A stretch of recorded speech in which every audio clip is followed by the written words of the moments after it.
إزاي ممكن إنسان يبقى عنده نعم كتير ومع ذلك يحس إنه ناقصه كل حاجة؟ وإزاي شخص تاني يمكن حياته أصعب بكتير ومع ذلك تلاقيه مرتاح؟ السلام عليكم ورحمة الله وبركاته. أهلا بك يا صديقي الجميل في قناة سطور. لو دي أول مرة تشوفني فمعاك مصطفى قاسم. فكرة القناة ببساطة إننا بنقرأ في كل حلقة بعض السطور من حياتنا اليومية، واللي يمكن سطر واحد منها يغير طريقة تفكيرنا ونظرتنا للحياة. لو عجبتك فكرة القناة شرفنا باشتراكك ودعمنا باللايك، ويلا بينا نبدأ.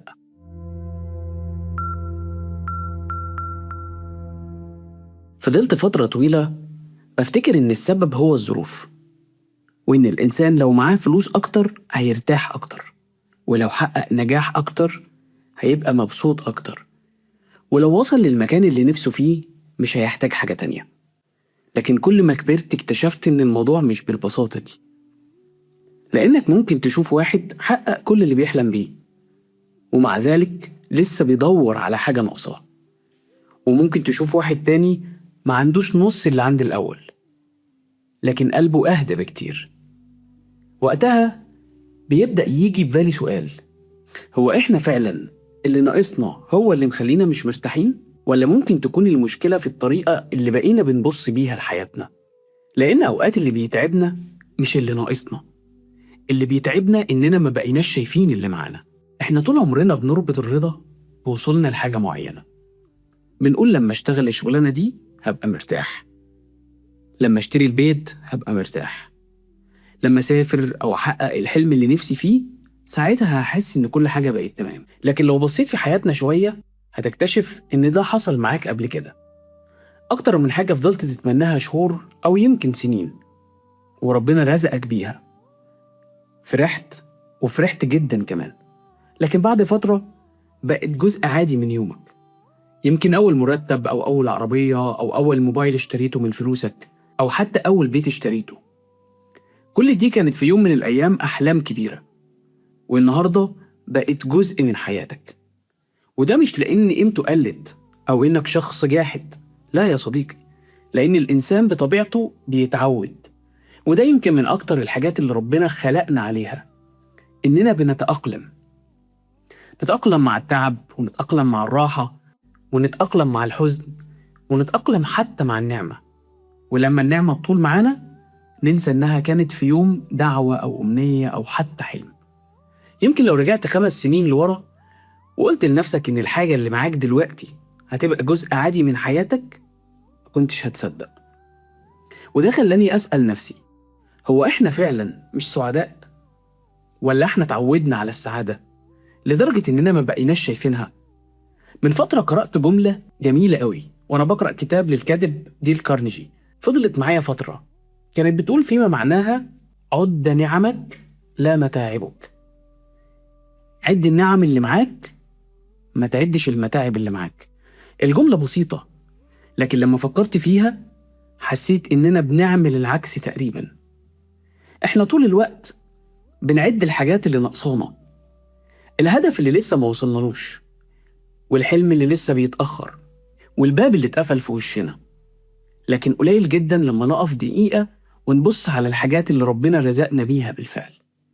خليني أسألك سؤال: لو رجعت بيك سنة أو يمكن 5 سنين، إيه الحاجة اللي كانت بالنسبة لك حلم؟ يمكن وظيفة أو بيت أو عربية، يمكن حتى راحة نفسية كنت فاكر إنها بعيدة. دلوقتي يمكن الحاجة دي بقت جزء عادي جدا من حياتك، يمكن لدرجة إنك نسيت إنها كانت حلم في يوم من الأيام. وده خلاني أفكر: هي النعم بتقل ولا إحساسنا بيها هو اللي بيتغير؟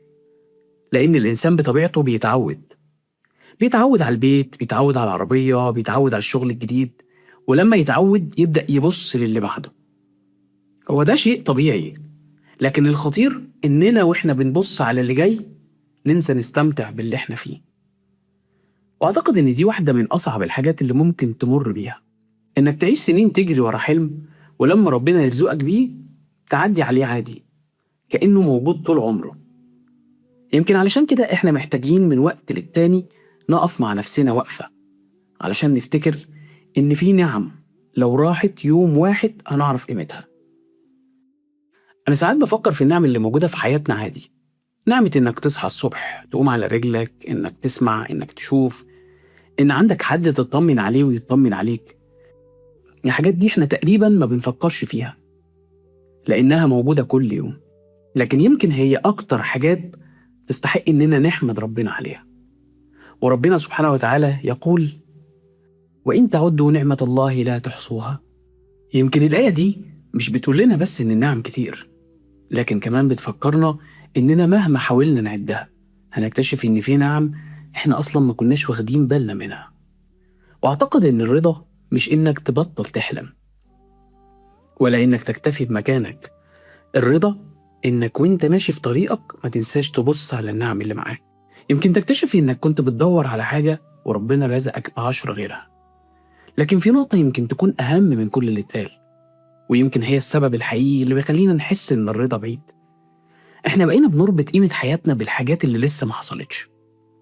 نقول لما أوصل هبدأ أعيش، لما أخلص هرتاح، لما أحقق هبقى مبسوط. لكن الحياة مش بتبدأ بعد الحلم، الحياة بتحصل وإنت رايح للحلم. ولو فضلت مستني إنك تعيش بعد ما تحقق كل أهدافك، ممكن تكتشف إن عمرك كله عدى وإنت مستني.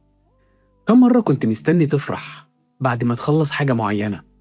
وكم مرة عدت عليك أيام جميلة لكن كنت مشغول باليوم اللي بعدها؟ يمكن علشان كده إحنا ساعات بنفتقد لحظات مش لأنها كانت قليلة، لكن لأننا ما عشناهاش وهي بتحصل. أعتقد إن الإنسان مش محتاج كل يوم نعمة جديدة قد ما هو محتاج يشوف النعم القديمة بعين جديدة. قبل ما تتمنى نعمة ربنا رزقها لغيرك، احمد ربنا على النعمة اللي خصك بيها. قرر النهاردة قبل ما تنام ما تفكرش في الحاجة اللي نفسك فيها، فكر في الحاجة اللي كنت نفسك فيها وبقيت النهاردة جزء عادي من حياتك. الرضا مش إن الدنيا تبقى كاملة، الرضا إن قلبك يعرف يشوف كمال النعم اللي ربنا أنعم بيها عليك. وأخيراً أتمنى تكون خرجت من الحلقة دي ولو بسطر واحد يغير حياتك. شكراً لك يا صديقي على وقتك الجميل. أشوفك على خير في حلقة جديدة من سطور، والسلام عليكم ورحمة الله وبركاته.